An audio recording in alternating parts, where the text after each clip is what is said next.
जय हिंद दोस्तों, आपका हार्दिक स्वागत है आपके अपने चैनल दयालपुर में। आपके लिए लेकर आए हैं दोस्तों हिंदी के कुछ मोस्ट इंपोर्टेंट क्वेश्चन। और दोस्तों चैनल पर पहली बार आए हों तो चैनल को सब्सक्राइब कर लें, बेल आइकन प्रेस कर लें ताकि आने वाली क्लास का नोटिफिकेशन मिले आपको सबसे पहले। और दोस्तों क्लास अच्छी लगे तो अपने दोस्तों में जरूर शेयर करें। और इससे पहले की क्लास आपने ना देखी हो तो हमारी प्लेलिस्ट से जाकर इससे पहले की क्लास देख सकते हैं। और दोस्तों हमारे चैनल पर सुबह 5:30 बजे शाम 5:30 बजे आपको हिंदी के टॉप 15 क्वेश्चन मिल जाया करेंगे। और दोस्तों सुबह 6 बजे हमारे चैनल पर करंट अफेयर की क्लास 15 टॉप क्वेश्चनों के साथ मिल जाया करेगी। तो दोस्तों हमारे चैनल पर बने रहें। चलते हैं दोस्तों आज की क्लास के पहले प्रश्न की तरफ। जैसे कि आज की क्लास का पहला प्रश्न है दोस्तों, जो सदा दूसरों पर संदेह करता है। तो दोस्तों जो दूसरों पर संदेह करता है उसे क्या कहते हैं? तो दोस्तों उसे कहते हैं संकुल। संकुल कहते हैं। तो दोस्तों इसका राइट आंसर हो जाएगा ऑप्शन नंबर डी।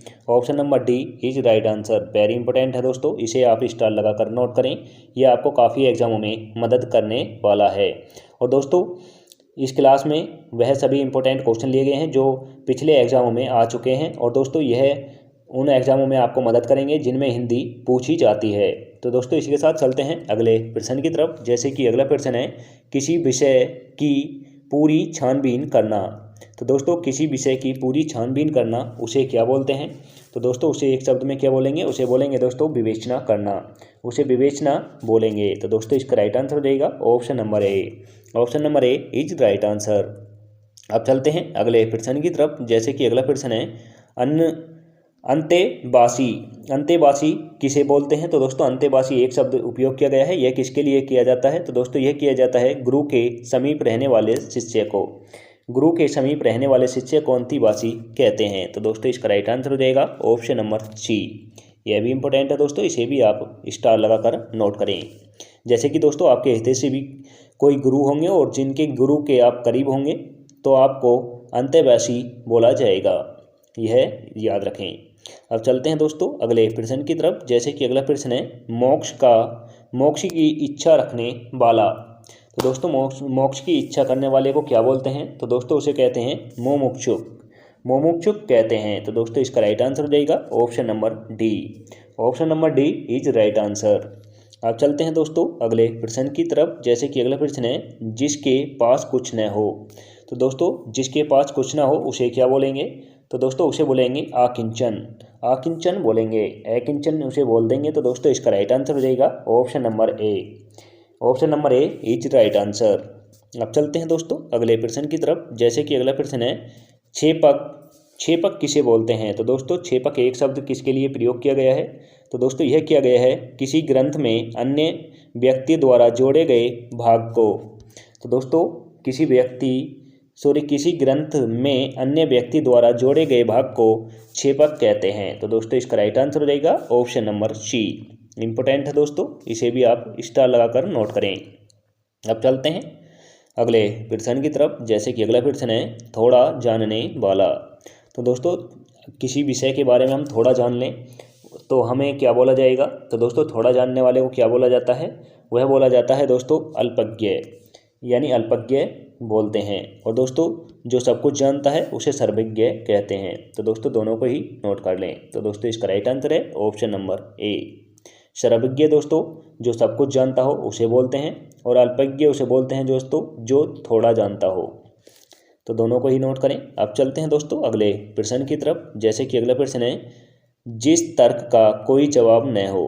तो दोस्तों जिस तर्क का कोई जवाब ना हो उसे क्या बोला जाता है? तो दोस्तों उसे बोला जाता है आकट्च।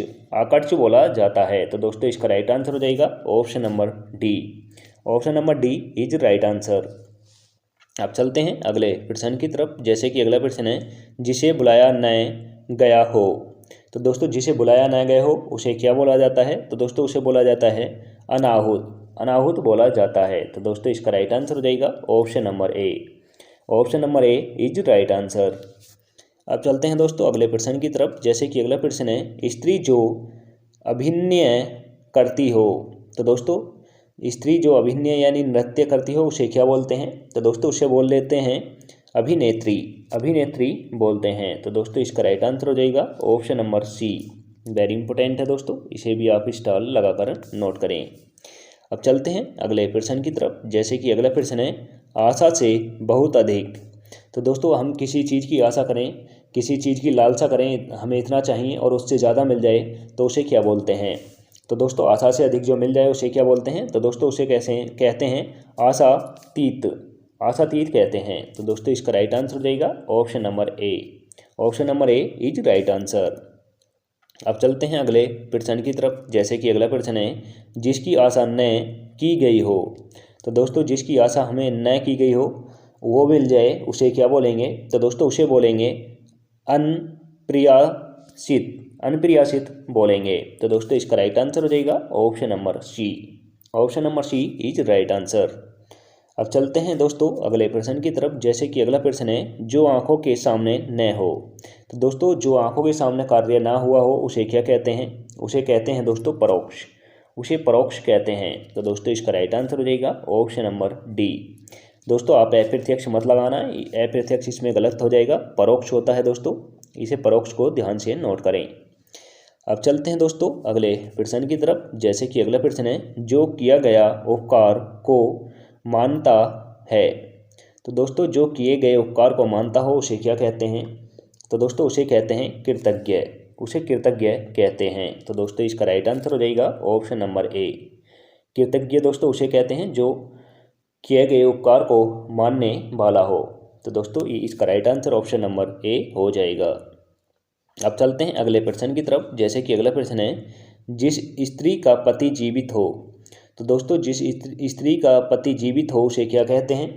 तो दोस्तों उसे कहते हैं साधवा, साधवा कहते हैं। तो दोस्तों इसका राइट आंसर हो जाएगा option number C. Option number C is right answer. और दोस्तों जिस स्त्री का पति खत्म हो गया हो यानी मर चुका हो तो उसे बोलते हैं दोस्तों विधवा, उसे विधवा बोलते हैं। और जिस स्त्री का पति जीवित यानी जिंदा हो तो उसे साधवा कहते हैं। तो दोस्तों दोनों में अंतर है और दोनों को ही नोट कर लें। अब चलते हैं दोस्तों अगले प्रश्न की तरफ। जैसे कि अगला प्रश्न है, फेंक कर चलाया जाने वाला। तो दोस्तों फेंक कर चलाए जाने वाला हथियार को क्या कहते हैं? तो दोस्तों फेंक कर यानी हम पे जो हथियार है उसे हम फेंक कर चलाएं तो उसे क्या क्या बोलते हैं दोस्तों? सशस्त्र बोलते हैं, अस्त्र बोलते हैं। तो दोस्तों उसे बोलते हैं अस्त्र, उसे अस्त्र बोलते हैं। और दोस्तों जैसे कि हम गोली बंदूक से गोली चलाते हैं उसे शस्त्र बोला जाता है। यानी धनुष बाण, धनुष से हम बाण छोड़ते हैं तो धनुष दोस्तों हमारे हाथ में ही रह जाता है। जैसे कि भाला है, भाला को अगर हम फेंक के मारेंगे तो वो पूरा भाला जाएगा तो उसे सशस्त्र बोला जाएगा यानी शस्त्र बोला जाएगा। और दोस्तों उसे अस्त्र बोला जाएगा। और दोस्तों जैसे कि हम पे धनुष है या गोली चला रहे हैं हम पिस्टल से तो वो बंदूक हमारे हाथ में रह जाएगी या धनुष हाथ में रह जाएगा, धनुष से बाण निकल कर चला जाएगा तो उसे दोस्तों सशस्त्र बोलते हैं। तो दोस्तों यह भी अलग अलग हैं, इन्हें भी आप दोनों को ही नोट कर लें। अब चलते हैं इसी के साथ अगले प्रश्न की तरफ। जैसे कि अगला प्रश्न है, जिसका इंद्रियों से अनुमान न हो सके। तो दोस्तों जिसका इंद्रियों से अनुमान ना हो सके तो दोस्तों उसे कहते हैं अतीन्द्रिय, अतीन्द्रिय कहते हैं। तो दोस्तों इसका राइट आंसर हो जाएगा option number B. Option number B is right answer. अब चलते हैं दोस्तों अगले प्रश्न की तरफ। जैसे कि अगला प्रश्न है, ऐसा रोग जिसका उपचार संभव न हो। तो दोस्तों ऐसा रोग जिसका उपचार संभव न हो, जैसे कि दोस्तों हमारे इंडिया में इस टाइम कैंसर का उपचार नहीं है तो दोस्तों उसे क्या बोला जाएगा? तो दोस्तों उसे बोला जाए दोस्तों असाध्य, असाध्य बोला जाएगा। तो दोस्तों इसका राइट आंसर हो जाएगा ऑप्शन नंबर डी, ऐसा रोग जिसका उपचार न हो। तो दोस्तों उसे असाध्य बोला जाएगा। जैसे कि अभी पीछे कोरोना आया था, कोरोना काल का उसका कोई उपचार नहीं था, अब फिलहाल में ढूंढ लिया गया है। तो दोस्तों यह भी ध्यान रखें। अब चलते हैं दोस्तों अगले प्रश्न की तरफ। जैसे कि अगला प्रश्न है, किस बात को करना निश्चय है।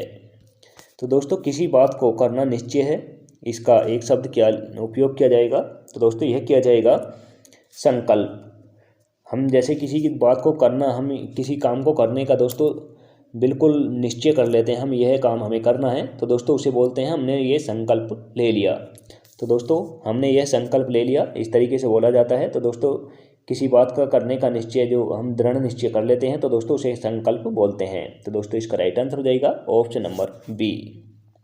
अब चलते हैं दोस्तों आज की क्लास के लास्ट क्वेश्चन की ओर। जैसे कि आज की क्लास का लास्ट क्वेश्चन है, जो कानून के अनुकूल न हो। तो दोस्तों जो कानून के अनुकूल ना हो उसे क्या बोलते हैं, तो दोस्तों उसे बोलते हैं अवैध, अवैध बोलते हैं। तो दोस्तों इसका राइट आंसर हो जाएगा ऑप्शन नंबर ए।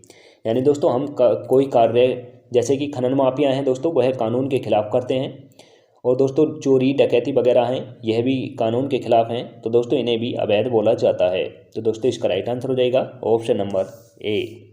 और दोस्तों आज की क्लास इसी के साथ समाप्त होती है। आपको क्लास कैसी लगी कमेंट करके ज़रूर बताएं, और दोस्तों क्लास अच्छी लगी हो तो अपने दोस्तों में ज़रूर शेयर करें।